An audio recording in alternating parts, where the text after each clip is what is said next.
Really? You guys don't take sleeping pills? No. Ever?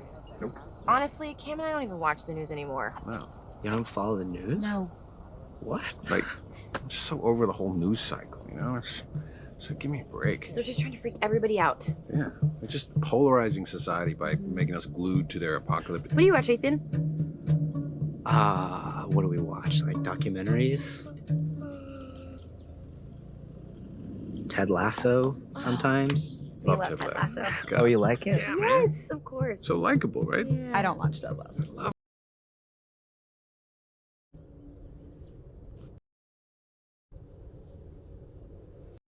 Get ready to be thoroughly entertained while improving your English conversational skills at the same time as I analyze a scene from the popular American TV show White Lotus. I'll teach you the intonation, the reductions, the linking, and the pronunciation that the characters use in this scene, and then you'll have the chance to practice everything you'll learn. So stick around. Get ready to learn English with White Lotus.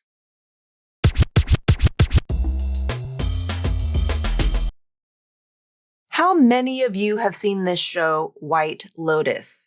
In the US, you can stream this series on HBO Max and other platforms, but I'm not sure if it's available in all countries worldwide. But if you live in a country that has access to this show, I would highly recommend that you watch it. But I need to warn you, it's a little dark, I would say. It's a dark, satirical comedy drama, and the characters are deeply flawed. They do bad things, and bad things happen to people in this show. It's not your typical feel-good and laugh type of show like Friends or Seinfeld. So you've been warned. This show can be hard for some people to watch. But I love this show. I've seen 2 seasons and I'm excited for season 3. The scene that I'll analyze in today's video comes from season 2, episode 1. It doesn't contain any spoilers, nor does it contain any bad events, so this scene is appropriate for anyone to watch. In this scene, 2 characters named Harper and Ethan are at a restaurant with friends, and they're discussing what to order for dinner. They're married, and there is some tension between them, which the viewers learn more about as the season progresses.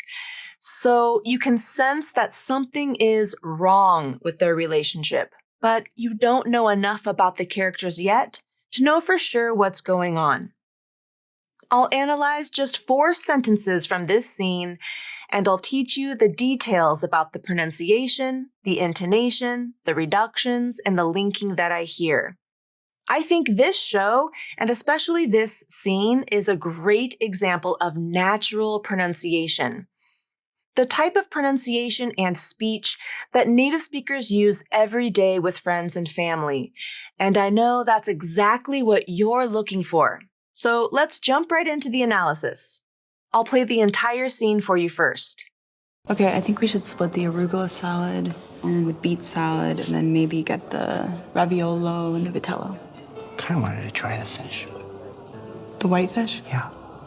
I feel like it'll be too fishy. Okay. Here's sentence number 1. Okay, I think we should split the arugula salad and the beet salad, and then maybe get the raviolo and the vitello. Let's begin by talking about the intonation that I heard. And the intonation is indicated by the blue line that you see on the screen. So this character is kind of unenthusiastic, I would say, about most things in this series, in this season. But here in this scene, of course, she's just kind of like, doesn't really care. She's not really into the vacation. She's kind of so her intonation is quite flat. So, and just someone who's not enthusiastic about something. So, and that's kind of typical of this character, and also the actress.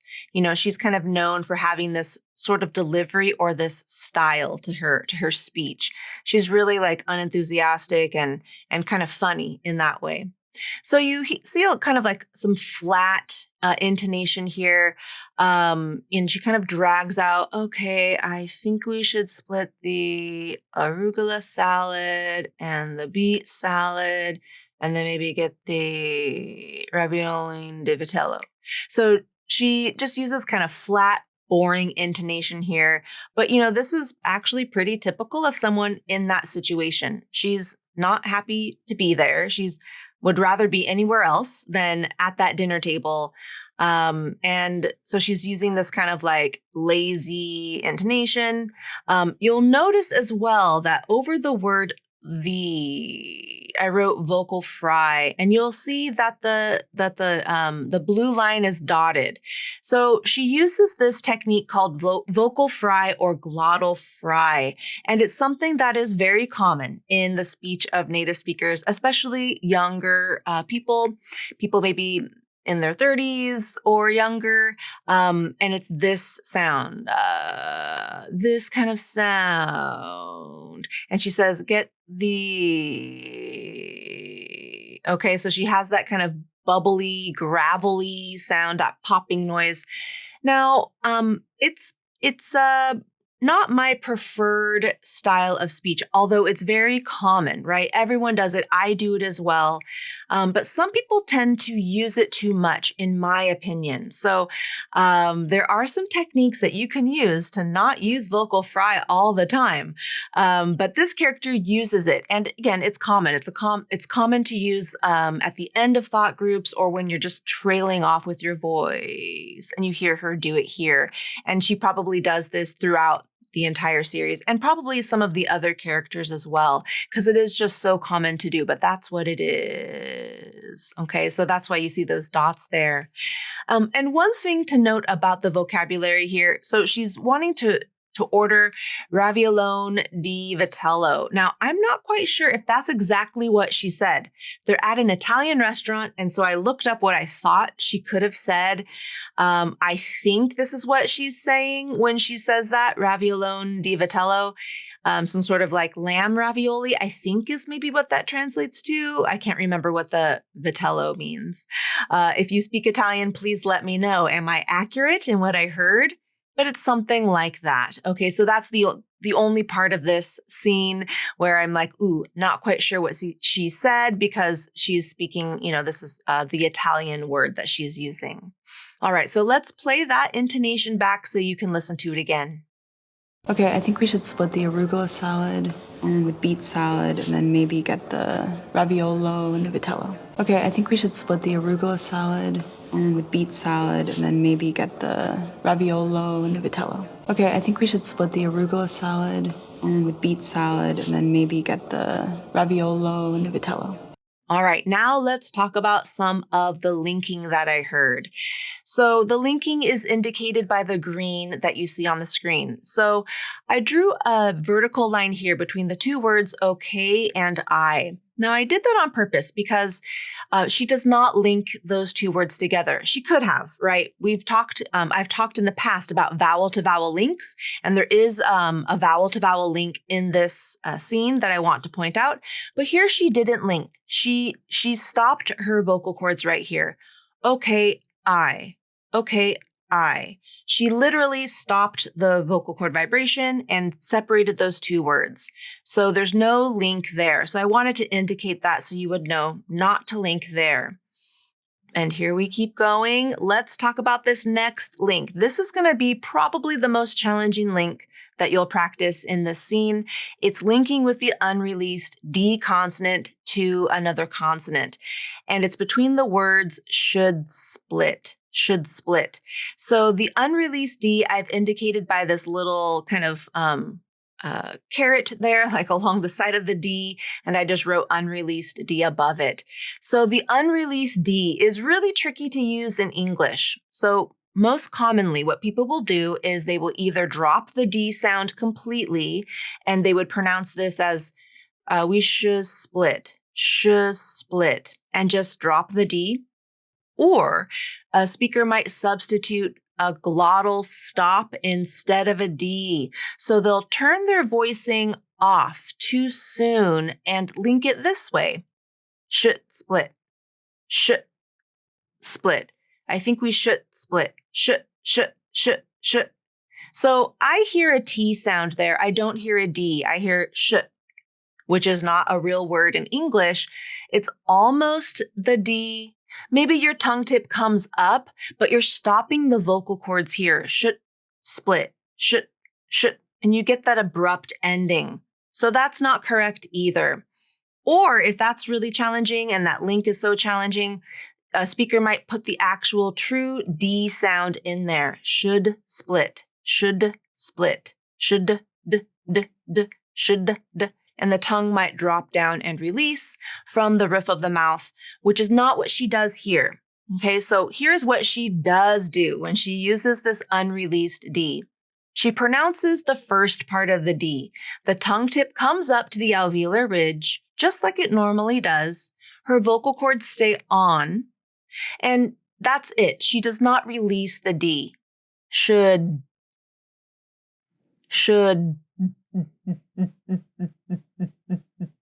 Can you hear that sound? That's the unreleased D. That's the first half of a true D consonant. Should, right? I'm just not dropping my tongue tip. So this is challenging. It's hard for, 98% of the clients I work with. This is challenging. So the first thing to do is don't make a T sound. Don't make a glottal stop T. Should. You're going to think, my tongue tip is coming up. I think I'm making a D, but can you hear that abrupt ending? Should. That's not correct. You want vibration here, but also more importantly, you want to feel vibration when the tip of the tongue touches the roof of the mouth. Should.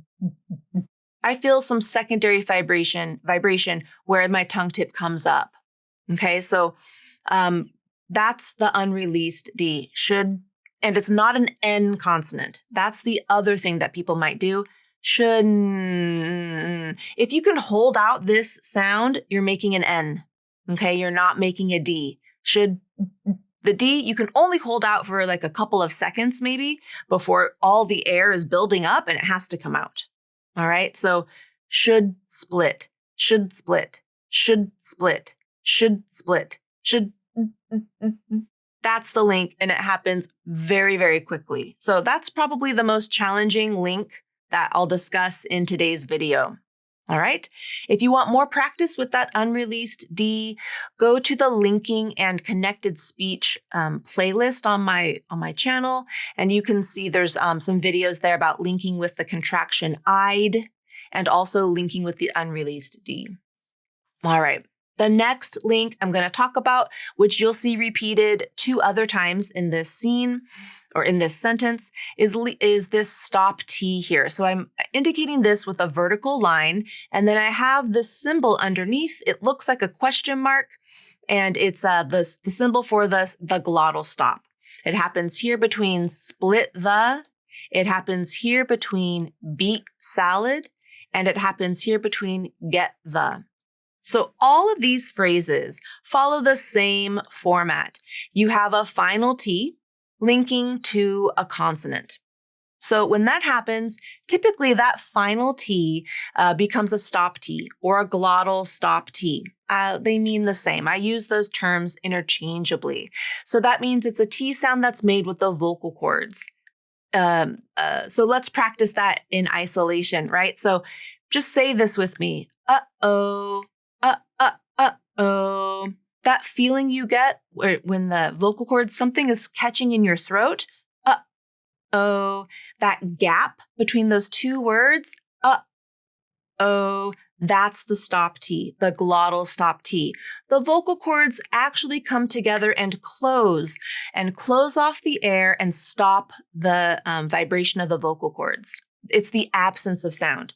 That's the T sound in English in certain words, okay, and contexts, like we have here in this linking context. That is the stop T. So it sounds like this. Split the, split the, split, split, split the. Beet salad, beet, beet, beet salad. Get the, get the, get the. I'm making that T with my vocal cords as they close. Now the tongue tip might come up, maybe between split the. You might feel your tongue tip come up because you're preparing for this TH. Get the, possibly. It might happen. I don't necessarily feel that my tongue tip comes up, but either way, you're making this T sound with the vocal cords in the throat.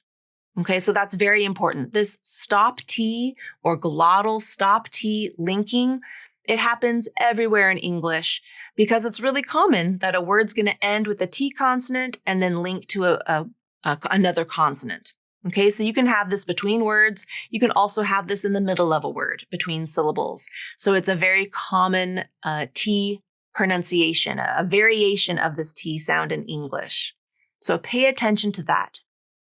Let's keep going because there's one more link that I want to talk about, and it's a vowel to vowel link between the and arugula. So unfortunately here, the way the text has been typed out, it's separated between two lines, but I still drew that little line to kind of indicate that they're linked together. And I put this Y symbol underneath it. It's a J letter, but it represents the Y sound in IPA. So this sound happens when you're linking a front vowel to another vowel. So she pronounces the word the like the, E. It ends in the E vowel. That's a front vowel. And so she's linking it to another vowel in arugula. So it's very natural to just insert this little Y sound to link those two words together. So it sounds like this, the arugula. Keep your vocal cords turned on. It's not this. It's not the arugula, Like how I pointed out here, okay, she stopped that. She did not link that. Here, between the arugula, she does link it. So she keeps her vocal cords turned on, and it's like this fake little Y sound that happens as you transition between the words. The arugula. Pretend it's one word, the arugula. So let's listen back to all these links, and so you can practice them now. Okay, I think we should split the arugula salad and the beet salad and then maybe get the raviolo and the vitello. Okay, I think we should split the arugula salad and the beet salad and then maybe get the raviolo and the vitello. Okay, I think we should split the arugula salad and the beet salad and then maybe get the raviolo and the vitello. All right, now I want to talk about what you see in the pink font here. It's the rule of three. All right, so rule of three, that's what RO3 means here and RO3 means here. This is another form of linking. This is what happens when you're linking consonants to consonants, okay? It can happen, and it's very, very common in English, and especially with the word and. So that's what it's happening twice in her speech using this word. So what is the rule of three? When three or more consonants occur next to each other, either across word boundaries like they do here, and the, and then, or within a single word. Okay, you can still have this happen within a word when you're linking syllables together. The middle consonant often drops from the pronunciation. It doesn't have to, but it often does. And this word and, it is just really common that this particular word is going to follow this rule of three because the word and already ends with two consonants. So it's just highly likely that, and it's so common, that you're going to link this word and to another word that begins with a consonant. So that's what's happening here. You have the N and D in and the TH in the. And then the N and D in and the TH in then. So what's happening here is she's dropping that D sound and just pronouncing and like an, and the, and then, and then, and the, and the, and the. So you're probably already doing this. This is a very, very common type of linking reduction that happens in spoken English. And maybe you don't even realize it, but this is so common that it even happens to this word and when you're linking it to a vowel, sometimes native speakers over-apply the rule just because it happens so commonly to the word and. So even when linking to a vowel, sometimes it happens as well. Okay, so that's the rule of 3. That D is getting dropped from the pronunciation, and then you're linking it just like and the or and then. All right, so listen back to this recording and listen for that particular rule of 3 link. Okay, I think we should split the arugula salad and the beet salad and then maybe get the raviolo and the vitello. Okay, I think we should split the arugula salad and the beet salad and then maybe get the raviolo and the vitello. Okay, I think we should split the arugula salad and the beet salad and then maybe get the raviolo and the vitello. All right, so let's wrap up this scene, this section of this scene, and let's talk about some reductions that I hear and some other just interesting pronunciations for you. So let's start up here with the words okay and I. So both of those contain diphthong vowels. Okay contains A, and I is just the diphthong I. But she says these 2 words so quickly, she reduces those diphthongs. I don't hear her say okay and I. I kind of only hear the first part. Okay, I think, I think, I, okay, So that's what I've drawn here for you with the IPA. I've kind of drawn the full IPA symbol for that diphthong, but I've crossed out the second half of the diphthong because I think she reduces both of those diphthongs. And that's actually quite common to do, especially when these words are unstressed, and especially the word I, it's a pronoun, so it often does get reduced. So listen for those 2 reductions. Also listen for the word salad. She actually says this word twice. She says it here, and then she says it here. Now I hear her reduce this first a vowel in salad. I don't hear this full a sound. She almost says solid. It's not quite a schwa. It's not quite solid, but she's not, she's probably not really moving her lips very much. Solid. She's very lazy with her speech here. Okay, so listen for that. That a vowel is not quite a. But in the second repetition of salad, I do hear a more clear a sound in that first syllable. So see if you can hear that as well. It's more reduced in this one. Now, in the second syllable, I just wanted to point out that even though salad is spelled with the letter A in both syllables, it's pronounced differently in both syllables. Okay, so the full pronunciation is sal with the a vowel like in apple, but the next syllable is id. It's the short I sound, like in the words bit, hit, and sit. Salad, lid. So it ends with the word lid, L-I-D. So think of it that way. Even though it's spelled L-A-D, it's not salad, lid. It's that short I sound, so it's quite different than the spelling. And then we have one more thing to point out here is the reduction of the word the when she links it to the word beat. Okay, so this is really, really common in spoken English.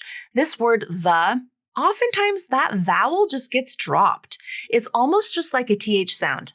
The beat.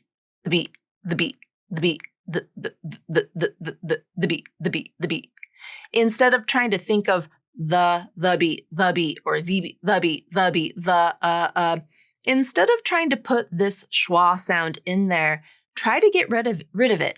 Right? Just make it a TH sound. So I have it spelled out for you phonetically, the beat, like it's one word, okay? Now you might hear a little schwa as I say it, but it's barely there. And this is very common with the word the, okay? So if you're worried about rhythm, you're not able to match rhythm, let's see if you can make these little changes to some of these tiny words, like the word the. Can you drop that vowel and make it just a TH sound? You'll get better rhythm that way, if that's what the speaker is doing. If you're trying to imitate that speaker.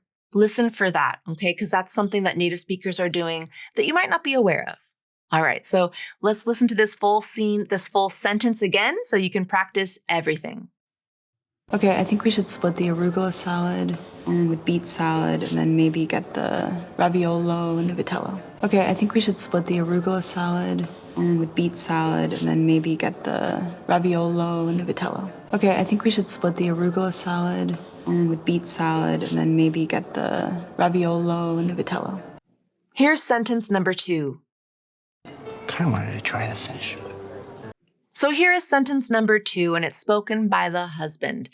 Now, before we delve into, what I hear with intonation and reductions, I want to know, could you understand him? Could you understand what he said here? For a non-native speaker, I would think this particular sentence might be a little challenging, especially this first part. To understand what he said. He says it so quickly and so softly, right? His voice is not very loud here. And the reductions that he uses are very common in spoken English, but it doesn't really make sense, right? If you've never heard a person say, I kinda wanted to, in the way that he did, he's dropping pronouns, he's dropping consonants, he's reducing to da, and dropping he's doing all kinds of funny things here. But this is really how a native speaker would pronounce this section, this phrase. So I'm just interested. Let me know in the comments. Did you understand him the first time? Is this what you thought he said? All right. So if not, if you didn't understand him, that's okay, because hey, he said it quickly and he used so many reductions here. So let's first look at the intonation, but in this blue line. So it's really flat. Kind of wanted to try the fish. Kind of wanted to try the fish. And he even ends with this flat intonation on fish. Okay, so he's using kind of this like passive intonation because as maybe you picked up when you watched the scene, the wife is really the one who's in control here. She's the one who's making this decision about what they're going to eat. Okay, so even in that first sentence, the first sentence that she said, she wasn't asking him what he wanted to eat. She was telling him what they were going to order. Okay, and so that's their family dynamic, right? She's in control and he's just kind of going along with it. So he's gently trying to make his suggestion here. He's trying to save face a little bit, because he's in front of his friends and he doesn't want to come off as like, not, letting his wife control everything pretty much. So he's being very passive about this, and that's his personality as well. So his intonation is kind of matching that. He's almost just like not scared to make a suggestion, but just like kind of sort of wanted to kind of sort of try this, maybe this fish, maybe possibly, if that's okay with you. That's the feeling I get with this intonation pattern and just the way that he kind of mumbled this phrase to her. He didn't want to upset her. He wanted to make sure, could he just make this suggestion, maybe please? He kind of wanted to sort of actually try this, if that's okay. That's the intonation you use, really flat and kind of ending like this if you don't want to upset anybody. So that's what he uses here. So let's listen to that one more time. Kind of wanted to try the fish. Kind of wanted to try the fish. Kind of wanted to try the fish. All right, so now the reductions, and that's where we're going to focus the rest of this discussion on this sentence, the reductions. So first of all, he reduces he actually drops that first pronoun I. He doesn't say it. He starts with kinda. Now, this is not a grammatically correct thing, right?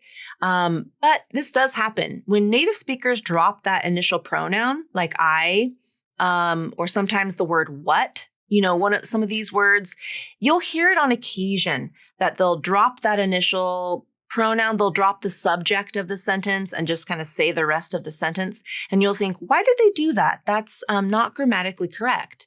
you're right. It's not grammatically correct, but it does happen in spoken English. And this kind of a sentence, in this kind of context, it's common. Kind of wanted to try the fish. He's, it actually makes it more passive, right? I kind of wanted to, now suddenly the I is out of it. And it's just like this idea of kind of wanting to try something rather than him having to say, oh, it was me that wants to try the fish. So maybe that was also deliberate to make it even more passive and less confrontational to eliminate the subject from the sentence. So now it's not him, it's just an idea of trying this fish. Okay, that could be a reason why. But in any case, that's what he does here. Now, the phrase kinda wanted to. Okay, this is how he really says it. Kinda wanted a. Kinda wanted a. Kinda wanted a. I kinda wanted a. Kinda wanted a. So what is he doing here? He drops that D in kinda and says kinda. Okay, not common, not usual. But it does happen. And this word kinda is actually two words. Kind of. I kind of wanted to try the fish. It's kind of reduced to kinda. Reduced even more to kinda. All right, so this happens. This is a common phrase. This reduction will happen. And then wanted. So what he's doing here is he's dropping that T, that's the rules of this nasal flap, where you can drop a T from a word. Okay, so if nasal flap or this disappearing T sound is new to you, I have videos on my channel that talk about the nasal flap. So it's a word like wanted, where you drop a T and it becomes wanted.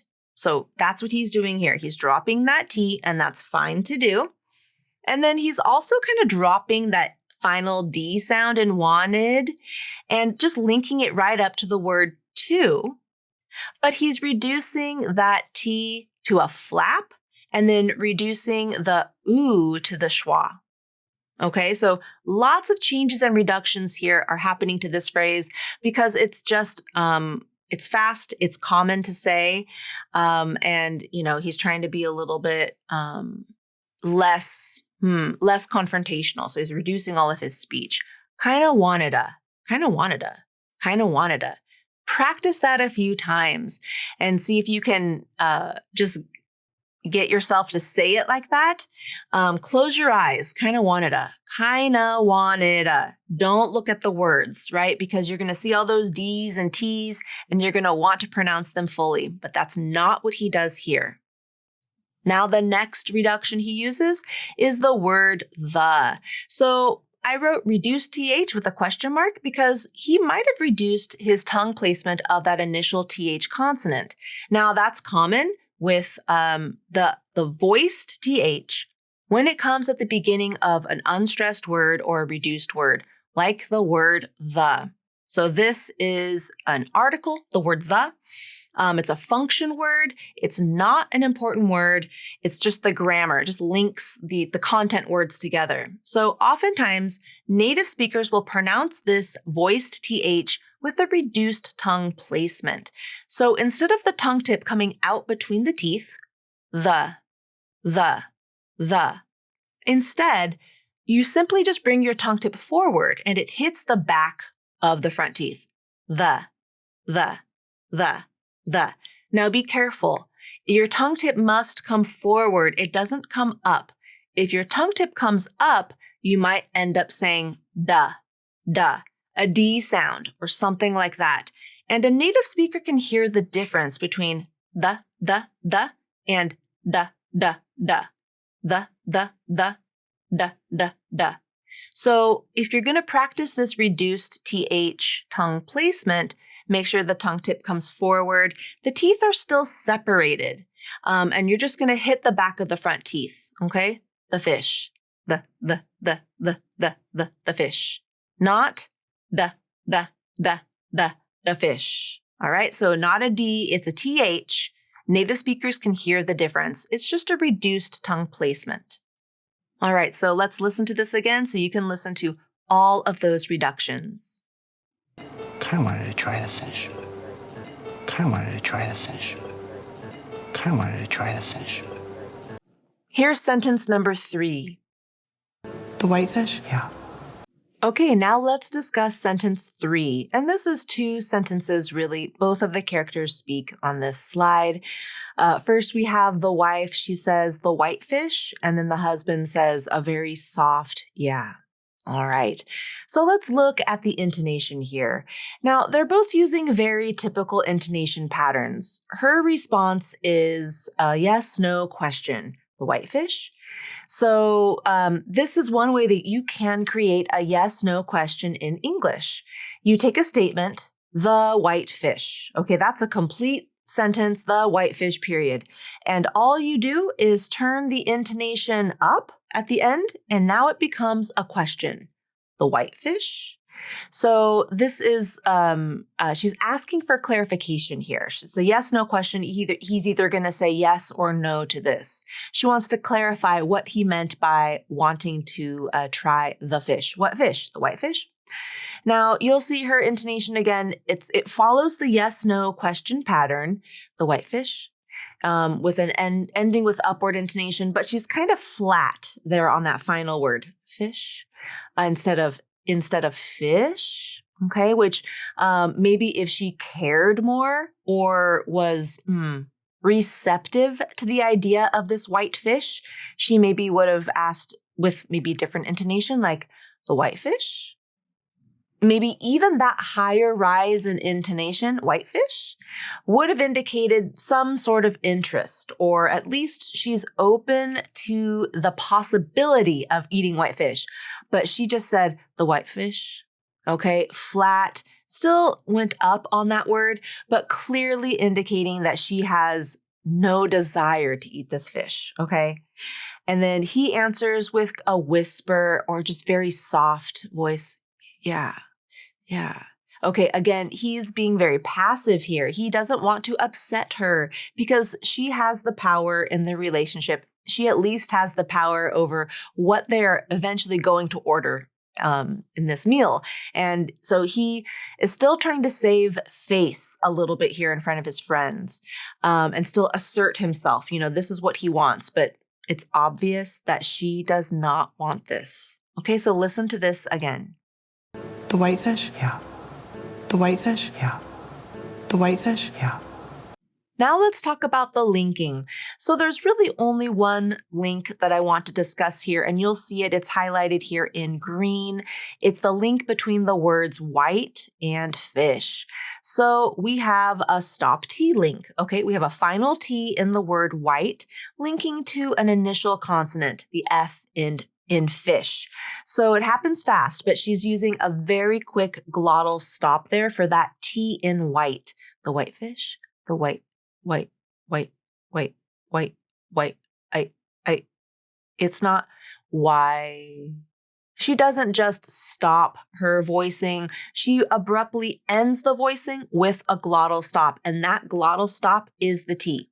Okay, so the T is there. So, but it happens fast. The whitefish, the whitefish. Okay, so that's the only link I really want to point out. And then just one quick reduction that I hear, the word the. Okay, so it's, she's using the schwa sound there, and it's a very, very quick the.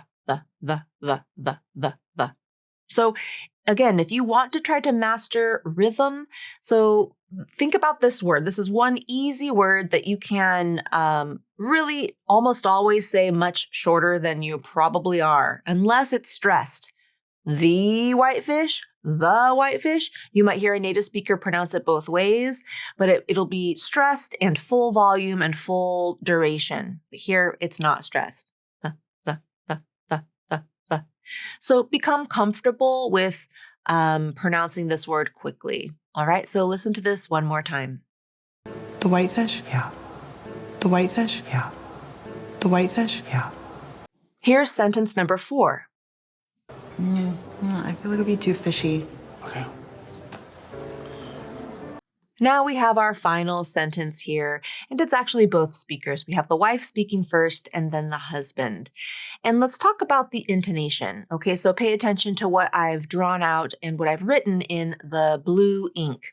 All right, so she uses these two beginning words kind of like, all right, it's like these sounds. They're not real words, they're just a sound, but her intonation tells you what they mean. She's kind of going down, and it kind of has that kind of tension to it.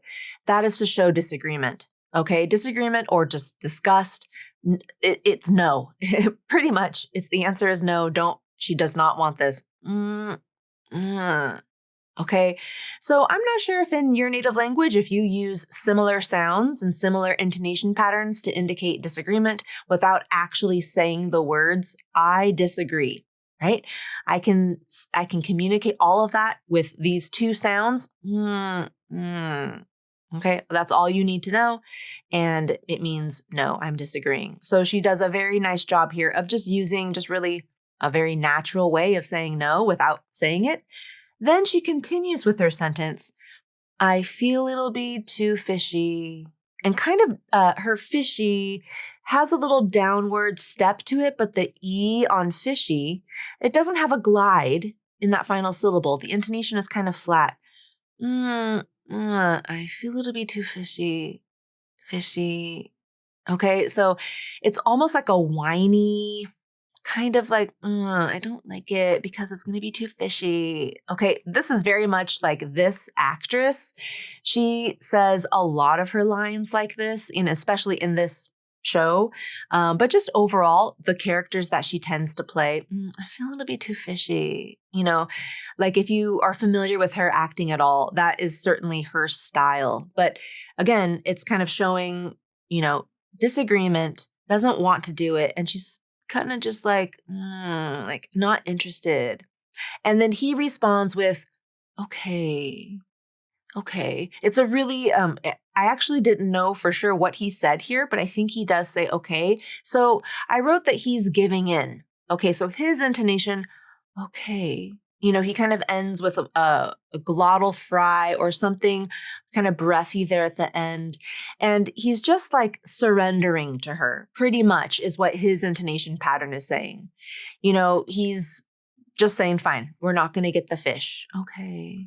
But in this really passive, kind of embarrassed way. Again, his friends are listening to this conversation. He's trying to save face, but she has won this argument. She has won. They're not going to get the fish. So he's kind of surrendering or just giving into it. Okay. So let's listen now to these sentences again and see if you can pick up on the same tone based on the intonation. I feel it'll be too fishy. Okay. I feel it'll be too fishy. Okay. I feel it'll be too fishy. Okay. Now let's talk about linking. And there are two links really that I want to discuss with you right now. So the first one is between the words feel and it'll. Okay, so feel ends with this dark L sound and it's connecting to a vowel, the I, the short I vowel in it'll. So it's easy to do this type of a link. The dark L itself is hard to pronounce, but the link is easy because you use a light L to link the two together. So here's an example of when the tongue tip does come up to the alveolar ridge as you complete that link.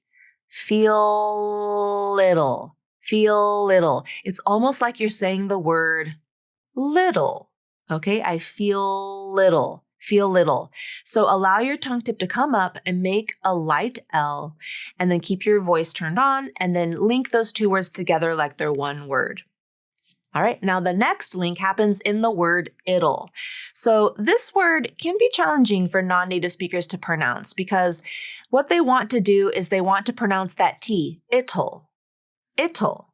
All right, but I don't know, 99% of the time, this pronoun, which is also a contraction, right, is reduced. It's not going to be stressed. So when you look at this, you might think, why would that T, now the T is going to turn into a flap. Why would it do that? Now, I've typed out the IPA for you. And it's not very clear there. This is actually what you're saying. You're saying the I vowel and a flap and a dark L. There's really no vowel there per se, but if you want to think of there being a schwa sound there, that's fine. So I've typed it out phonetically, I, dol, oh. If you want to think about a schwa sound being there, that's fine. But really, if I was going to really transcribe this and be very specific, I wouldn't put a schwa sound there. But imagine there is a schwa. Now you have a T between vowels, okay? And so now that T can turn into the flap. But what sometimes happens when you have a dark L with a schwa in front of it, the dark L just kind of absorbs that schwa and the schwa goes away. And so you have this, it's called syllabic consonant. You have the L just eating up that vowel, so there's no vowel sound there. This is quite common in spoken English, and it happens here. So that's why this T turns into a flap, but it's going to be the flap. So just trust me. It'll becomes it'll, just like in the word little or Italy. Okay, it'll. So when you say these two words together, feel it'll. Okay, so that's that link, and that's how she pronounces it in this sentence. Now, one more thing about the word feel. All right, so we're going to talk reductions now. So here I've crossed out the E and I put the short I sound and I wrote it phonetically as fill. So this is common, okay? Feel, F-E-E-L. You know, the full pronunciation is the long E vowel, the long E sound, the tense sound. Feel. When you put the short I sound in there, you get a new word. You get the word fill. Fill, which is a totally different word in English. Feel and fill are two separate words in English. However, in spoken English, especially when speaking quickly, native speakers will reduce the word feel to fill. It happens. Now, if you do that all the time and maybe you're concerned that people will misunderstand you, go ahead and separate them out. Make sure you say feel and fill, make them different. But you're going to hear in native speakers' speech all the time, feel is going to sound like fill. And that's what she does here. She reduces feel to fill. I feel it'll be too fishy. I feel it'll be too fishy. I do that too sometimes. Okay? Sometimes. So that will happen, and it happens here. Now, let's continue with one more thing before I replay this for you. Now, the words I feel, I wrote this in orange. I said it's less direct. So this is less direct language here that she's using. She's introducing, it'll be too fishy. That's what she really wants to say. That's her opinion about this fish. It will be too fishy. But she introduces that with this phrase, I feel it'll be too fishy. Now, this is something that people do to, when they're maybe trying to say their opinion and trying to convince somebody of their opinion, but they want to be less direct about it. They don't want to come off as being really pushy or like a know-it-all, or I'm telling you what to do, I'm commanding you. I'm just going to introduce this with, well, this is my feeling. I feel it'll be too fishy. It somehow brings them one step back from what they've said, and it helps them to say their opinion without seeming like they are aggressive about it. So that's kind of what she's doing here. She's kind of playing this like passive role, even though she knows, I think, that she has the control over what they're going to order. You know, maybe she also wants to come across in front of her friends as someone who is, you know, going to pretend to listen to her husband or participate in a conversation about what they're going to order, when really, in fact, she's just they're not going to get this fish because she doesn't want it, but she's still kind of pretending, right? So I feel it's less direct language. Other examples of this less direct language, I think I would say that my thoughts are that it seems like, okay, these are all less direct ways of saying your opinion. And you can use this sometimes, but sometimes you want to be very direct. It'll be too fishy. And you just want to say your opinion without using this less direct language. Now, that's up to you and your style and the particular context of the conversation and who you're speaking to, right? All of this matters, when determining what kind of language to use. But I wanted to point that out, that she is using this less direct way of expressing her opinion. And she didn't have to, but she did. And I think she did that on purpose to kind of maybe pretend that she's listening to her husband, or she's going to take his thoughts into consideration, but really she doesn't. All right, so let's play this again for you so you can hear this whole thing again. I feel like it'll be too fishy. Okay. I feel like it'll be too fishy. Okay. I feel like it'll be too fishy. Okay. Now you'll hear the entire analysis. Okay, I think we should split the arugula salad and the beet salad and then maybe get the raviolo and the vitello. Kind of wanted to try the fish. The whitefish? Yeah. I feel like it'll be too fishy. Okay. Thanks so much for watching this video. I hope the analysis was helpful and showed you how you can sound more like a native speaker by using American TV to learn English pronunciation. If you liked this video, here's an easy way that you can show your support. Please subscribe to my channel and hit the like button or add a comment below. This is the best way to show your support, and it's entirely free and takes no time at all. Every subscriber helps, so please click that subscribe button. And if you want to train with me for free, then I've got a fantastic free course for you called English Pro Lite. The link to enroll in English Pro Lite is in the description below. And in this course, you'll learn the highlights of the American accent, including the top vowels, consonants, syllable stress patterns, linking patterns, and reductions that native speakers are using in their everyday conversations. So if you like free training, then be sure to enroll in English Pro Lite now using the link in the description. Oh, and one more thing. If you want exclusive practice videos that you can watch here on my channel, then join my channel now and become a member.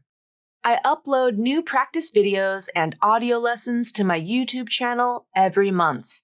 And these are for YouTube members only. So click the join button below so you can start learning with this exclusive practice content. Thanks for watching and happy practicing!